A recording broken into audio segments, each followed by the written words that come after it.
Thank you very much for those nice words. So this afternoon I will have two hats.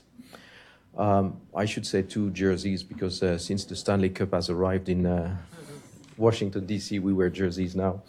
I'll talk on behalf of the OIE, but also on the World Bank. I'd like to start by a situation that we had recently at the World Bank, where we got aware that one of our client countries, the Burundi, was facing a severe outbreak of PPR, peste des petits ruminants. This is a very hammering disease of small ruminants.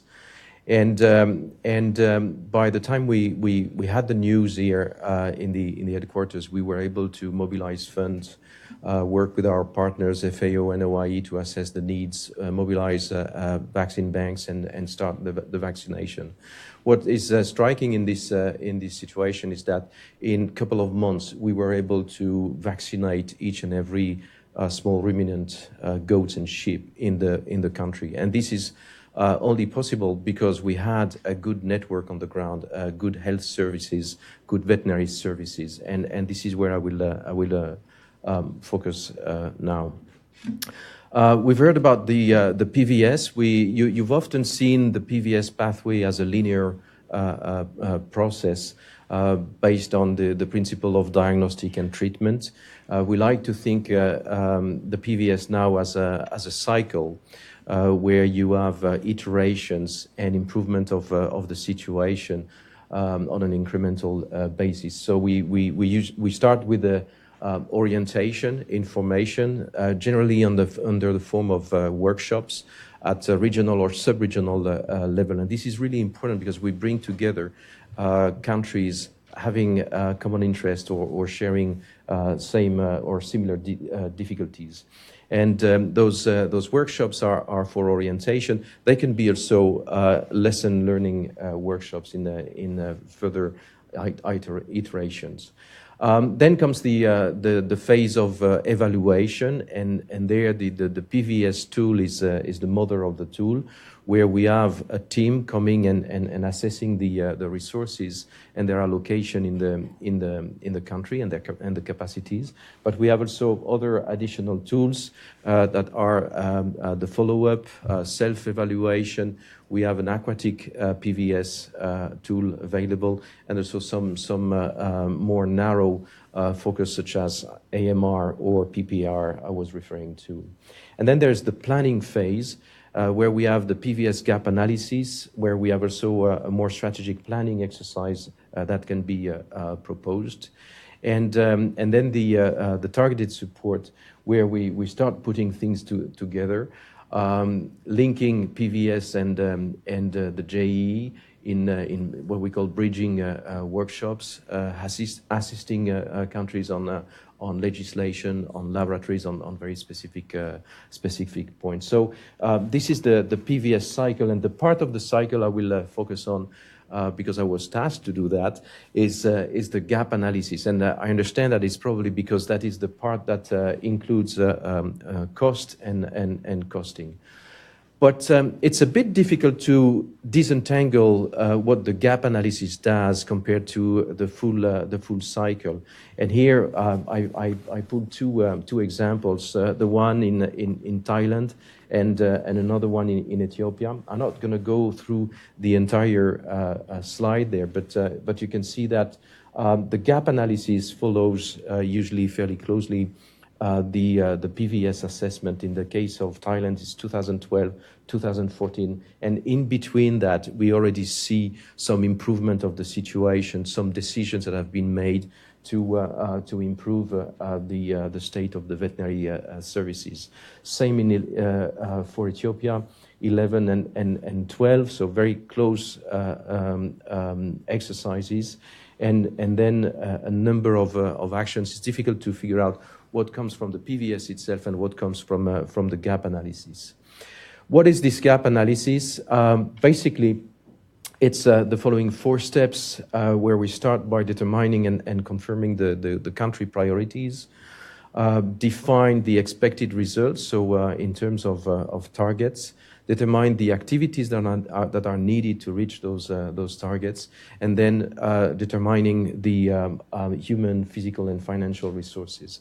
So the output of a gap analysis is a report. I think that what is more important is that the outcome of this exercise is a budget for the veterinary services for 5 years with the operational and investment components. Just in the detail, the step one has a number of priority areas, such as the livestock development and trade. The trade issue is very important to OIE member countries. Animal health in terms of disease prevention, control and response. Veterinary public health, that covers food safety, veterinary medicinal products, AMR, zoonotic diseases. Laboratories in terms of infrastructure, quality assurance, proficiency testing, biosafety, and management, which covers the organizational structures, the chain of command, legislation, and resourcing. So this is a very important step where a country can decide on priorities. Step two, we set the critical competencies and the targets that we want to achieve. So the PVS was scoring the country on a number of critical competencies, and between 1 and 5, and the country decides where it has to be within a 5-year period. Then it's to develop the plan of activities, and finally to cost those activities so that they can be built on a budget. I put this table, which is valid at the date of February 2018. You can see that out of the 181 OIE members, there are a few more members now. 115 have requested a gap analysis. 95 have received a service. You may be disappointed in seeing that only 22 of those reports are publicly available on the website of OIE. An additional bunch of 37 is available for donors and development partners, and I think this is a very important point to consider here. This exercise could be seen as a domestic exercise for veterinary services and for countries, but what is really important is that it's shared with the development community and investors so that we can work together. I'll give you an example of how we at the World Bank use those PVS assessments and gap assessments. The example that I propose is the one of a regional project to support pastoralism in the Sahel region, where the bank with the countries in the region, Mali, Burkina Faso, Senegal, Chad, Mauritania, and Niger, have invested a total of 248 millions over a 5-year period. And out of the 5 components of the regional project, we have a component for animal health improvement, and that component is about 50 millions. And the way this component has been built is completely on the basis of the PVS assessment of the individual countries. The investment has national